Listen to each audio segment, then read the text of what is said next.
우리 정관에 교회가 많아요. 한 60개 정도 된다고 해요. 가정에서 드리는 교회까지 합쳐서 한 60개 정도 되는데, 우리 교단 교회가 한 10교회 정도 됩니다. 10교회가 있는데요. 이번 주 목요일 날 우리 교회에서 우리 교단 교회 교역자 부부가 모여서 함께 기도합니다. 지역을 놓고 기도하고 또 우리가 섬기는 교회를 놓고 연합해서 기도하죠. 그래서 이렇게 함께 기도하는 목회자 기도회 모임이 있다는 것이 귀하고, 또 서로의 교회를 위해서 기도하고, 또 서로의 교회들이 날마다 하나님의 은혜 가운데 세워지는 것. 그럼 저는 정관에 더 많은 교회가 세워지기를 기대합니다. 아멘입니까? 아멘? 그리고 또 더 많은 교회뿐만 아니라 우리 정관에 있는 교회들이 더 많이 성장해야 돼요. 그 말은 다른 말로 말하면 정관 땅이 기독교화 되어지는 거예요. 정관이 성시화 되어지는 거예요. 전국에서 기독교율이 가장 높은 데가 어디냐면 전라북도 익산입니다. 여기 굉장히 많은 사람들이 믿어요. 약 한 45% 정도 믿어요. 근데 얼마 전에 제가 순천에, 여수 순천에 있는 분을 만났는데 그런 얘기를 해요. 목사님, 전국에서 제일 예수 많이 믿는 데가 어딘지 아세요? 익산 아닌가요? 그 옛날 말이고 지금은 순천입니다. 그래요? 순천에는 한 55%가 엄청난 수준. 순천에 가면 그야말로 기독교적인 분위기가 완전히 다르다고.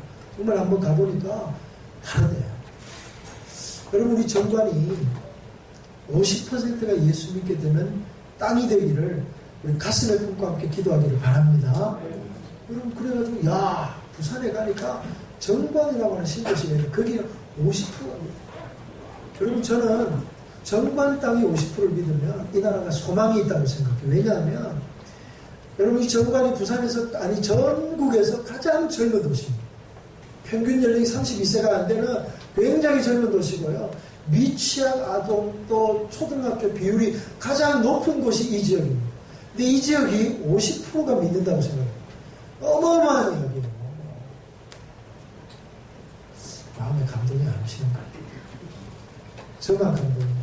아마 뭐 여러분들 다 그러실 거라고 생각하는데, 그냥 뭐 교회가 왜 이리 많아? 이렇게 생각하지 마시고, 여러분, 세상 사람들은 야, 무슨 커피숍보다 교회가 많아? 이렇게 얘기할 수 있어요. 그러나 그리스도인된 우리들은 하나님의 교회가 세워지면 기뻐해야 될 줄 믿습니다. 야, 우리 교회가 힘들어질 거 아니야? 이렇게 생각하면 안 돼요. 무슨 짜장면집 하나 더 생기는 것도 아니고, 교회가 생기면 기뻐하시고요. 교회마다 하나님의 이름이 높여지기를 기도하기를 바랍니다.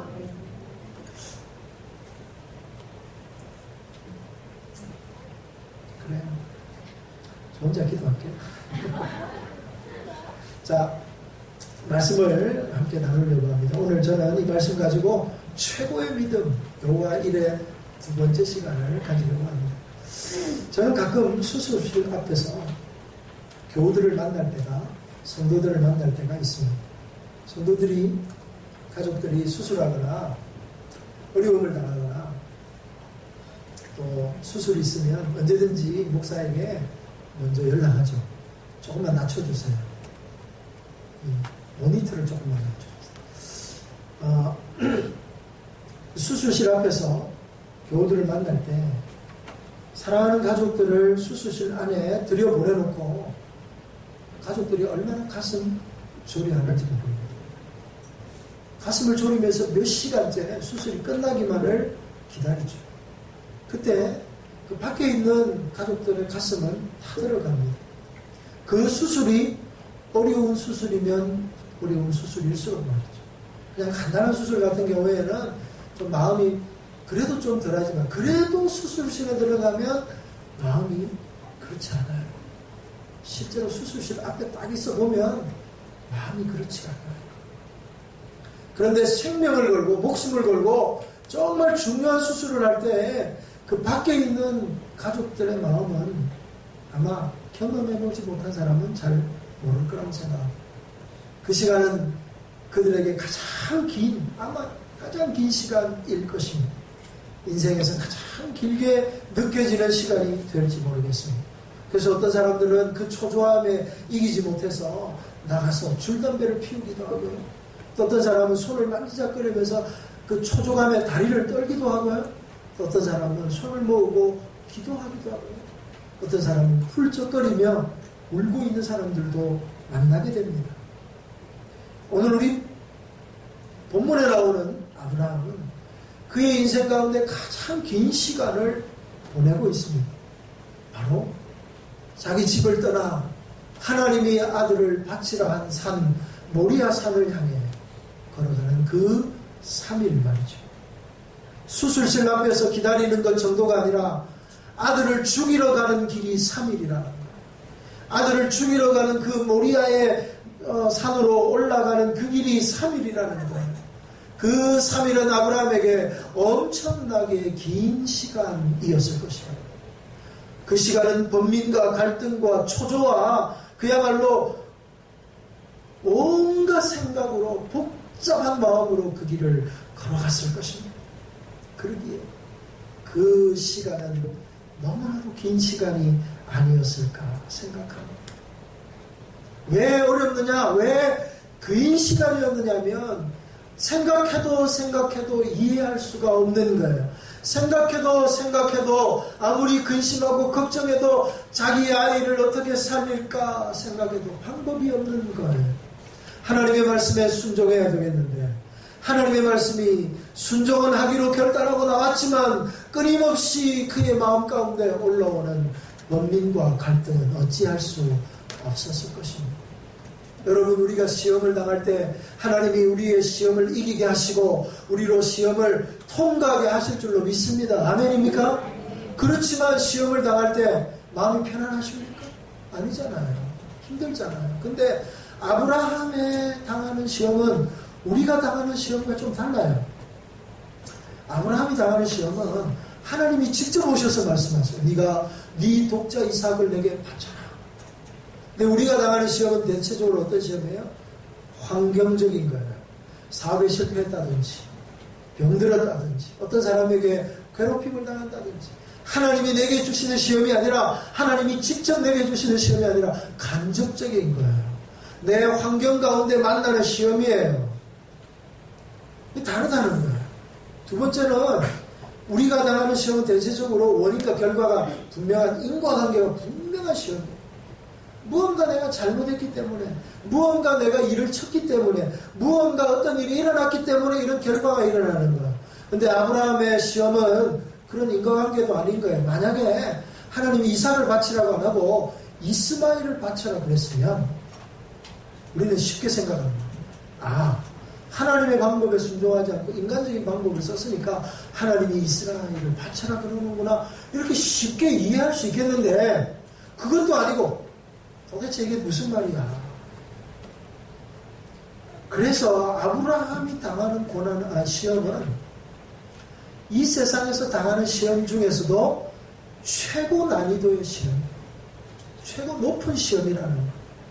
여러분, 이 아브라함이 당하는 시험은 최고의 시험입니다. 그래서 우리에게는 이런 시험을 하지 않으셔요. 걱정하지 마세요. 여러분, 이 말씀을 볼 때마다 우리는 마음에 부담이 있어요. 하나님, 나도 우리 이삭을 그 집에 이삭이를 죽여야 되나? 생각만 해도 몸서리가 쳐지잖아요. 안 그래요? 여러분, 자녀를 내가 죽여야 한다? 상상도 하기 싫은 이야기예요. 그런 일이 있으면 안 되죠. 아마 우리에게 이런 시험을 내면 우린 다 도망가고 말 거예요. 그러나 원리는 이해하셔야 돼요. 근데 이 난이도 높은 시험을 하나님이 아브라함에게 하시고 신약에 가면 또 한 사람에게 하세요. 그가 누구냐면 마리아라고 하는 사람. 예수님의 어머니 마리아예요. 처녀가 잉태하여 아들을 낳았는데 처녀가 잉태했대요. 여러분, 오늘날에도 처녀가 잉태하면 부끄러운 일입니다. 요즘은 별로 그런 일도 부끄러워하지 않더라고요. 요즘은 결혼하기 전에 아기를 배면 결혼 지참금이라고 그러대요. 하여튼 이상한 세상이 됐어요. 그런데 여러분, 오늘날보다 훨씬 더 율법적이고 훨씬 더 윤리적인 2000년 전에 처녀가 잉태했어요. 이거 엄청난 일이 아닐 수 없어요. 조금만 여러분이 시각을 넓혀서 생각해보면 이슬람권에 가면 우리는 도무지 이해할 수 없는 일들이 일어나는 그 동네에 가면 이런 일들이 일어나는 거예요. 자기 딸이 자기가 원하는 남자랑 결혼 안 하고 지 혼자 어디 가가지고 산악인을 해가지고 딸이 임신을 해와요.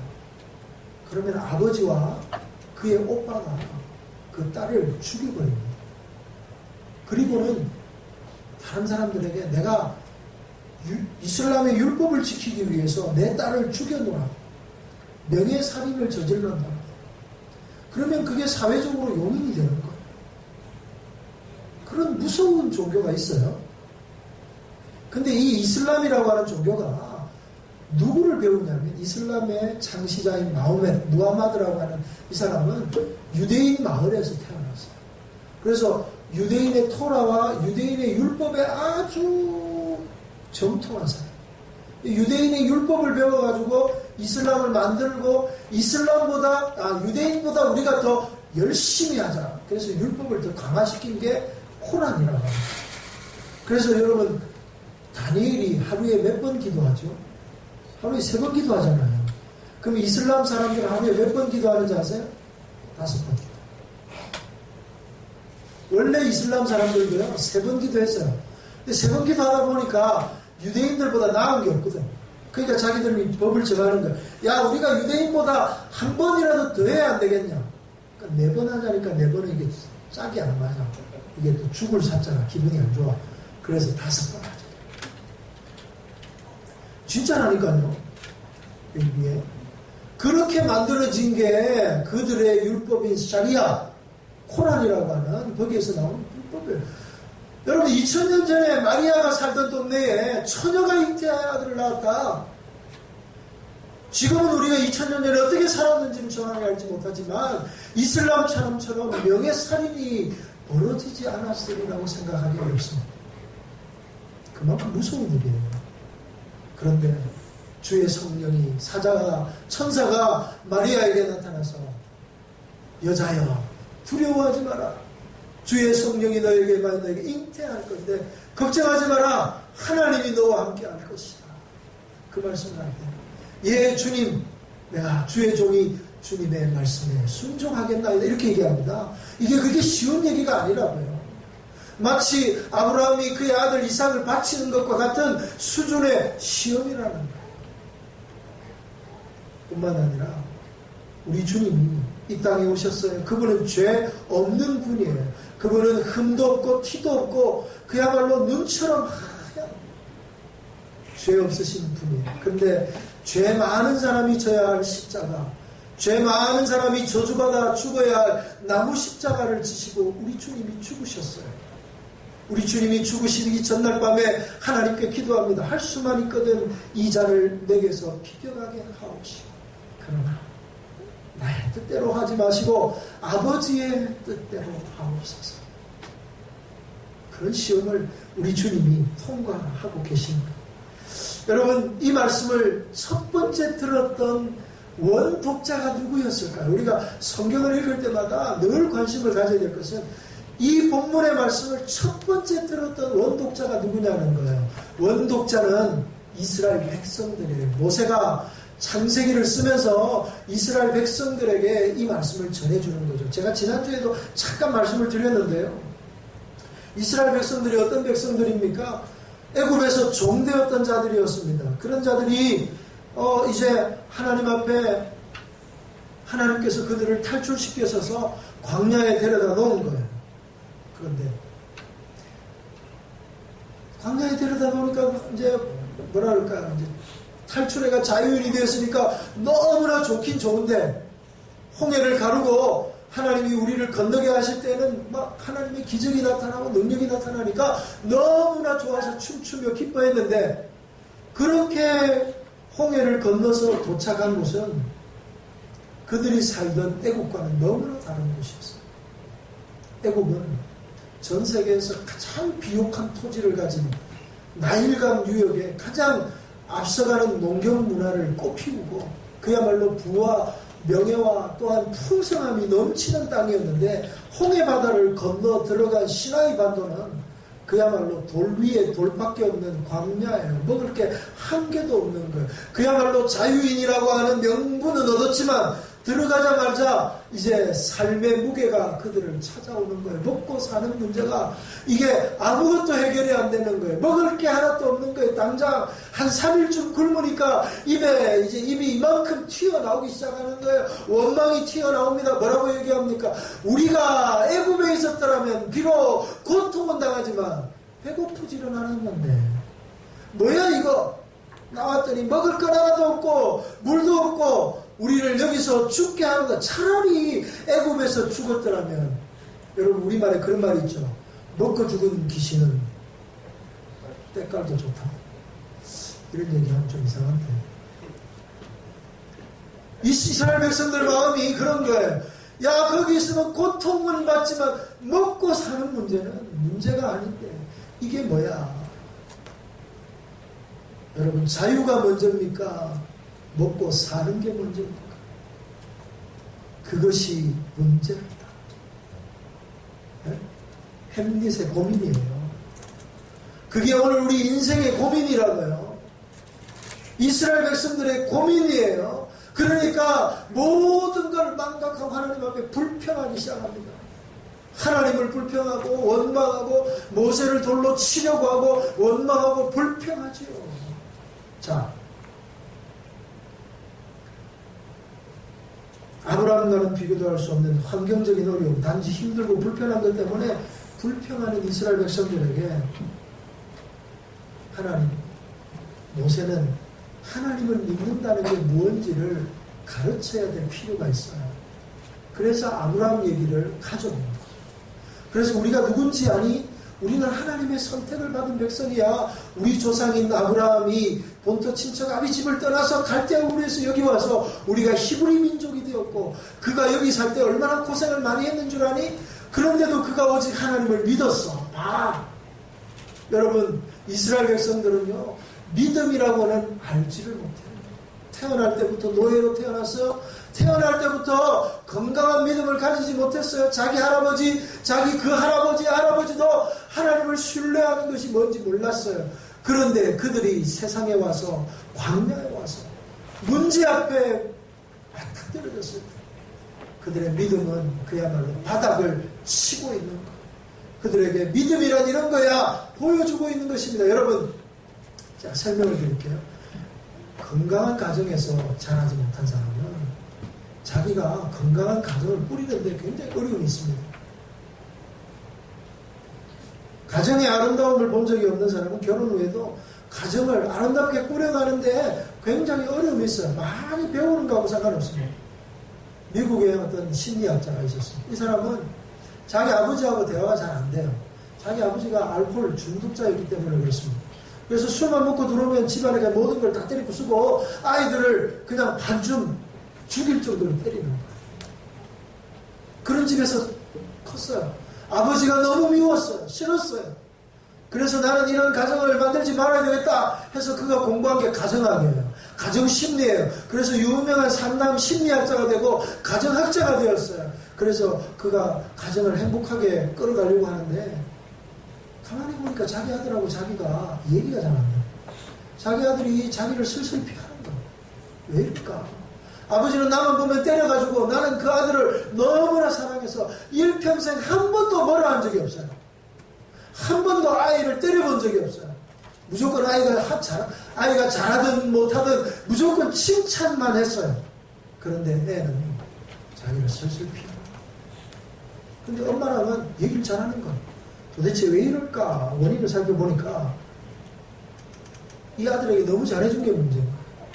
너무 지 하자는 대로 하고 못해도 잘했다 그러니까 아이가 나중에는 처음에 어릴 때는 아빠가 자기를 잘했다 그러니까 무조건 아빠 편이었어요. 그런데 나중에 자기 생각이 들고 선과 악을 구분하게 되고 잘못한 것과 잘못하지 못한 것을 분명히 구분해서 분명히 자기가 사고치고 잘못한 건데 내가 오늘 들어가면 아버지로부터 큰 야단을 맞아야 되는데 집에 들어갔는데 아버지가 잘했다 그러는 거예요.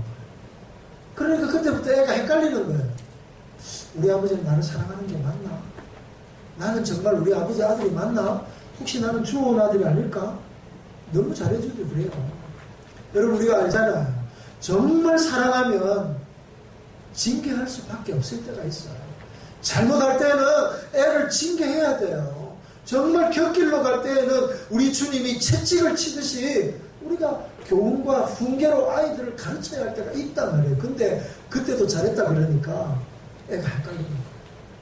아, 우리 아빠는 나를 진정으로 사랑하는 게 아니구나.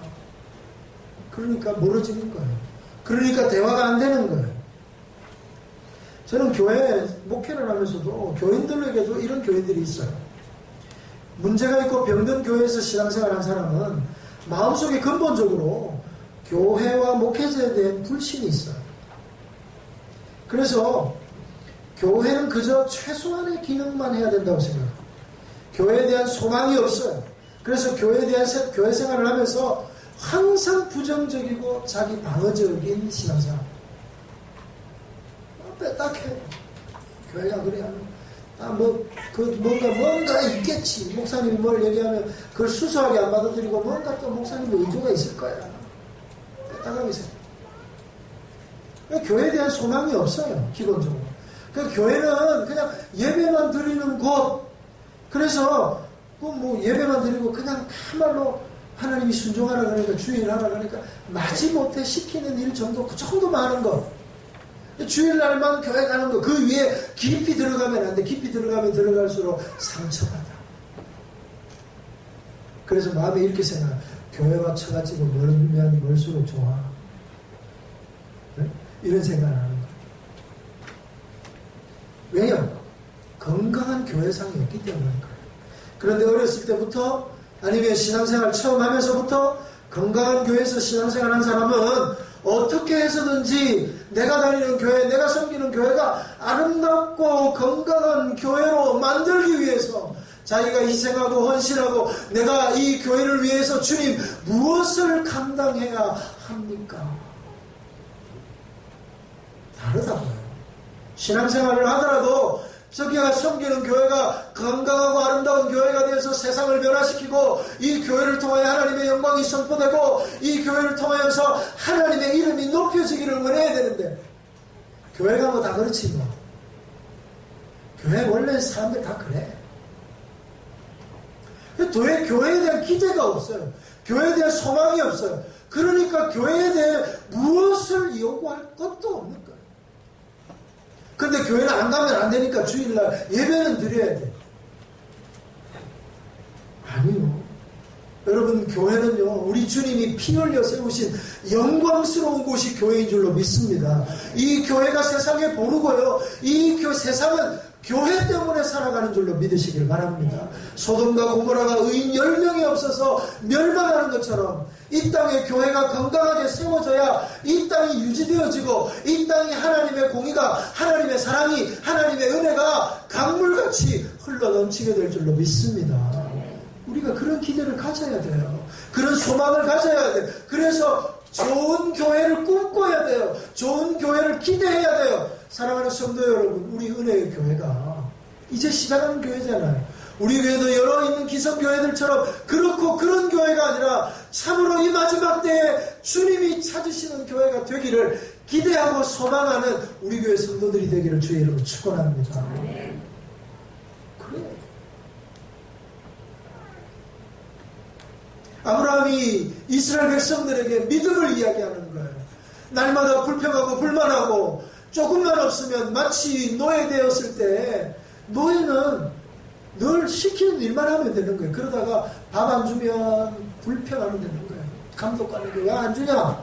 빨리 좀 더 달라. 반찬 이게 맨날 이게 뭐냐? 이것만 하면 되는 거예요. 그렇게 애굽에서 날마다 감독관에게 불평하고 불만하던 그 습관 그대로 나와가지고 광야에서도 조금만 불편하면 하나님 이게 뭡니까? 반찬도 좀 주시고 맨날 만나만 주고 고기 좀 먹게 해주세요. 불편하고 물 좀 마음껏 먹게 해주세요. 불편하고 이게 뭐예요? 맨날 힘들고 어렵고 맨날 불편하고 40년 동안 불편하다가 결국에 어떻게 돼요? 하나님이 약속한 약속의 땅에 들어가지도 못합니다. 자, 여러분, 그게 이스라엘 백성들. 그 이스라엘 백성들에게 긍정적인 믿음의 상을 보여주고 있는. 자, 아브라함을 봐. 아브라함은 막 우리와 비교도 할 수 없는 상황 가운데서도 하나님을 신뢰했잖아. 그 얘기를 우리에게 들려주는 거예요. 오늘 이 아브라함의 믿음, 아브라함의 이야기를 통해서 우리 또한 전적으로 주님을 신뢰하고 주님을 믿으며 주님 앞에 나아가는 저와 여러분이 되기를 바랍니다. 자, 좀 더 들어가 볼까요? 고통스러운 3일을 보내고 있을 때 그야말로 초인적인 인내를 보내고 있는 이스라엘 백성, 아니 아브라함에게, 그 아브라함에게 지금도 힘든데 정말 강력한 카운터 펀치가 하나 날라옵니다. 생각도 못한 순간에 그야말로 큰 훅이 하나 훅 들어오는 거예요. 그 펀치에 아브라함은 그룹기 상태로 빠져들 수밖에 없습니다.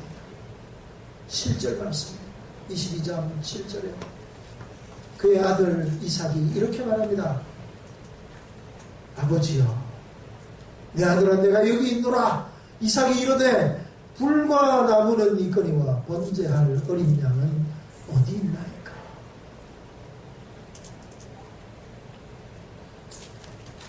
이삭이 아버지에게 이렇게 말하는 거예요.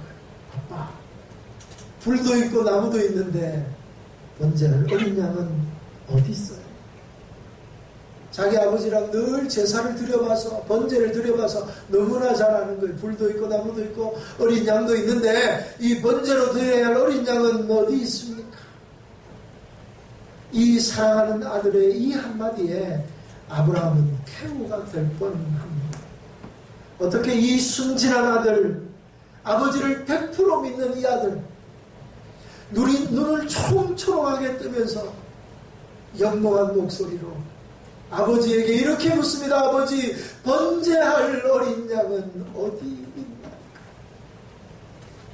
그 얘기를 듣는 아브라함의 마음은 어떨까요? 마치 이 세상에서 가장 날카로운 미수로 온 마음을 폐부를 찔러 쪼개는, 그야말로 가슴 깊이 날카로운 칼이 찔리듯이 그의 속마음이 뚫긴 것처럼 그는 쿵 내려앉을 수밖에 없다. 번제할 어린 양? 바로 너야. 마음속에는요, 네가 바로 번제할 어린 양. 그 얘기를 어떻게 해요? 뭐라고 대답합니까? 하나님이 준비해 놓으셨어. 여러분, 만약에 아브라함에게 불만이 1%라도 있었더라면 아들이 아빠, 어린 양이 어딨어? 이 말 한마디면 지금까지 버텨온 모든 인내가 한 방에 무너지는 거예요. 그래 말이야. 네? 내가 바로 그 말 아니야.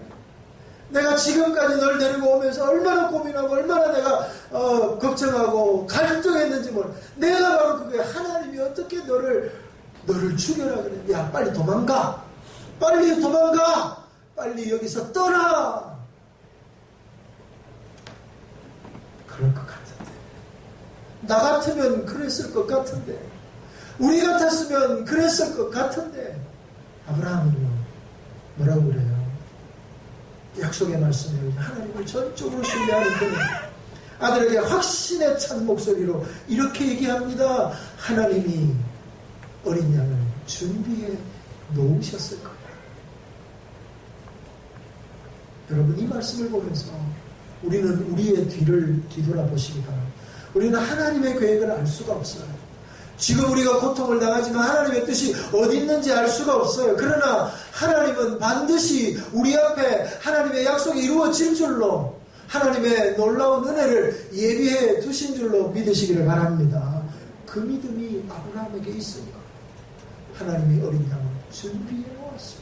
실제 어린 양은 누구예요? 실제로 번제로 드려져야 할 사람은 누구예요? 이삭이에요. 아들이에요. 그럼에도 불구하고 하나님의 계획을 다 알 수는 없지만, 그러나 어렴풋하게 이 이삭이 아니면 내 자손이 안 될 것이라고 말씀하신 그 주님의 말씀을 기억하면서 하나님이 어린 양을 준비해 놓았을 거야.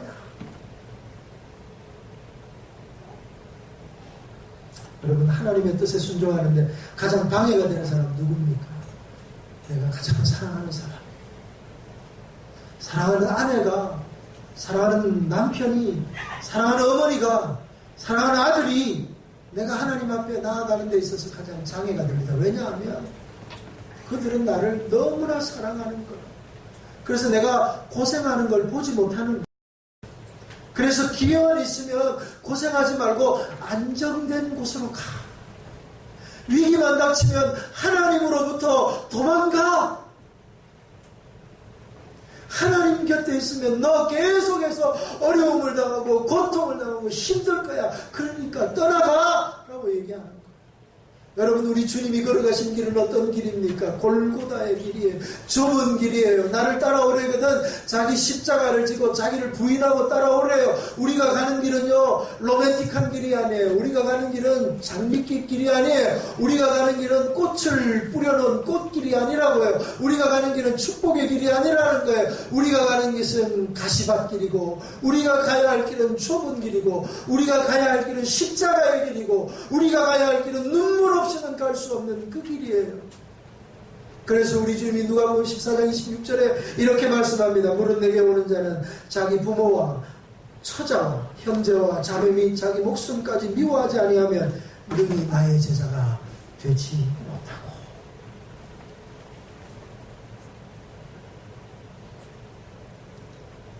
신앙은요, 저절로 믿는 게 아니고 장애를 극복해 나가는 거예요. 전심으로 주님 앞에 나아가는 거예요.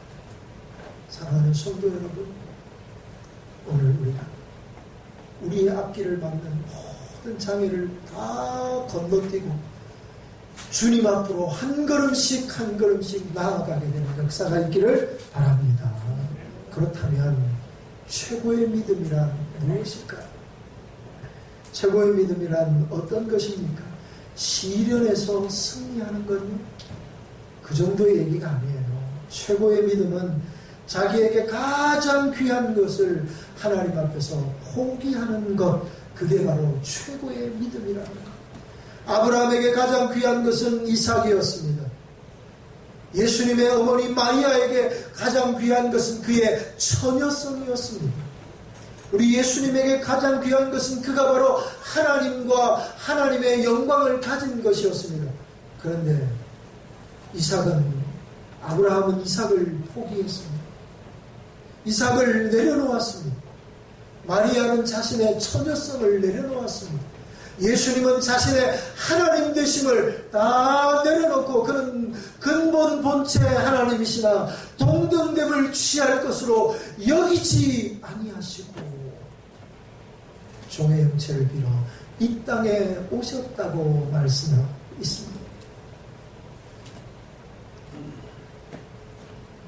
하나님이 우리에게 주시려고 하는 것은 엄청난 것들이에요. 하나님이 우리에게 주시겠다 약속한 것들은 우리가 상상하기도 힘든 엄청나고도 크고 놀라운 것들이에요. 그래서 하나님은 이상한 것을 요구해요. 너무나 귀한 것을 우리에게 요구해요. 그래서 하나님은 나를 사랑하셔서 독생자를 주셨다고 말씀해요. 근데 우리는 하나님이 세상을 이처럼 사랑하사 독생자를 주셨으니 이 말이 무슨 말인지 잘 몰라요. 그래서 하나님이 우리에게 아브라함과 이삭의 얘기를 들려주고 있는 것. 자기 아들을 죽이기 위해 산으로 데려가는 아버지의 심정을 오늘 우리에게 들려주고 있는 거예요. 이 순진한 이 사랑스러운 아들을 어떻게 칼로 죽일 수 있을까? 그러나 아버지는 아들을 죽이기 위해 한 손에는 불을, 한 손에는 칼을 잡고 서 있는 것과 같은 것. 그 아버지의 얼굴에는 말할 수 없는 고민과 갈등이 역력하게 드러나고 있는 거예요. 아들을 살리고 싶지요. 할 수만 있으면 살리고 싶어요. 이게 아버지 아브라함의 마음이에요. 우리는 이 아버지의 심정은 이해하는데 우리 하늘에 계신 아버지의 마음은 어떨까요? 그분은 하나님이시니까 독생하신 아들을 내어주는 거 쉬울까요? 하나님이 하나님이시니까 십자가를 지고 죽는 거 아무것도 아닐 거야? 한 번도 그런 부분을 생각해 보신 적은 없지 않으세요? 하나님 그분에게도 아들을 내어주는 것은 결단이 필요합니다. 하나님 그분에게도 하나님의 아들이 십자가에 죽는 일은 가슴 아픈 일이에요. 우리 주님이 이렇게 말합니다. 주님, 할 수만 있거든 내 잔을 내게서 비껴가게 하시고 나를 아버지의 뜻대로 마시고, 아니 내 뜻대로 마시고 아버지의 뜻대로 하소서. 엘리 엘리 라마 사박다니 어찌하여 나를 버리시나이까. 왜 절규하고 신음하는 그 아들의 호소가 아버지는 등을 부일 수밖에 없어요. 고개를 돌릴 수밖에 없어요. 하나님 그분도 우리 주님이 십자가에 달려 죽으시는 것을 볼 수가 없는 것. 삼위일체로 계신 하나님이 한 번도 하나님의 영광이 예수 그리스도를 떠난 적이 없는데 십자가에서 죽으실 그때에는 하나님도 아들이신 예수님을 볼 수가 없는 거예요. 그래서 떠나가시고 엘리 엘리 라마 사박다니 나의 하나님 어찌하여 나를 버리시나이까. 절규하는 아들의 목소리를 뒤로 아버지가 우리를 떠나가는 이 아브라함의 마음에서 우리 하나님 아버지의 마음을 읽을 수 있어야 하는 것. 더 놀라운 건요, 자기가 죽을 나무를 등에 짊어지고 산으로 올라가는 이 아들의 모습은 바로 자기 십자가를 지고 골고다를 묵묵히 아무 말 없이 걸어가는 우리 주 예수 그리스도의 모습과 오바랩되고 있지 않습니까? 자기가 번제물로 드려져야 할, 자기가 불태워져야 할 나무를 등에 지고 올라가는 이삭, 자기가 짊어져야 할 십자가를 등에 지고 골고다 언덕을 걸어 올라가는 우리 예수님, 아브라함과 이삭을 보면서 하나님과 예수 그리스도가 오바랩되고 있습니다. 여러분, 이 세상에서 가장 엄숙한 요청이 무엇입니까? 자기 아들을 죽여놓고 죄인들을 초청하는 복음의 부르심이라는 것. 이거보다 엄숙한 초청이 어디 있습니까? 이거보다 진지한 초청이 어디 있습니까? 아들을 자기 손으로 죽임으로 다른 사람을 용서하는 이 엄청난 부르심 말이죠. 이걸 여러분 이해할 수 있어요? 오늘 우리가 바로 이 초청의 부름을 받아, 이 초대의 부름을 받아 예수 그리스도를 영접함으로 하나님의 자녀가 되는 놀라운 은혜를 입은 거예요. 하나님이 우리에게 주시겠다고 하는 것은 아들의 목숨이었어요. 이삭이 죽는 것이었어요. 바로 하나님 그분이 우리에게 주시고 싶은 것은 독생하신 아들이 십자가에서 흘린 그 뚝뚝 떨어지는 피가 낭자한 그 십자가, 그 십자가로 말미암아 우리가 다시 살게 되는 이 놀라운 생명의 비밀, 영생의 비밀을 우리에게 주시겠다고 말씀하시는 것. 이게 뭔지 아세요?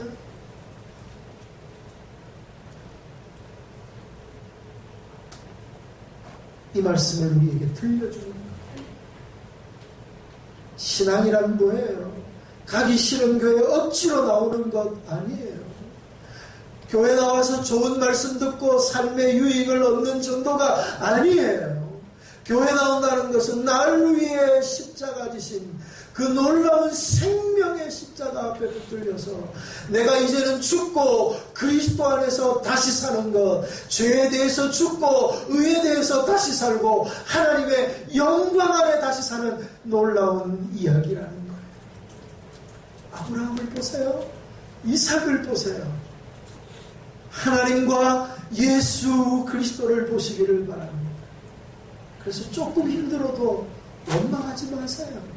환경적으로 조금 어려워도 불평하지 마세요. 신앙이란 무엇입니까? 원망하고 불평하는 것이 아니라 그럼에도 불구하고 날 위해 생명 바쳐 사랑하신 그 주님을 바라보는 거예요. 우리는 내일 어떻게 될지 몰라요. 하나님의 뜻이 우리 가운데 어떻게 이루어져 갈지 보지 못해요. 그러나 우리가 아는 것 딱 하나 있습니다. 뭡니까? 하나님이 나를 사랑하신다. 그의 독생하신 아들을 죽기까지 내어주기까지 나를 사랑하신다는 사실은 영원토록 불변하는 진리인 줄로 믿습니다. 아들을 내어주신 그가, 아들을 아낌없이 내어주신 그가, 아들을 죽기까지 내어주신 그가 오늘 저와 여러분의 삶의 현장에서 하나님의 놀라우신 계획과 하나님의 놀라우신 뜻이 이루어져 가게 할 줄로 믿습니다.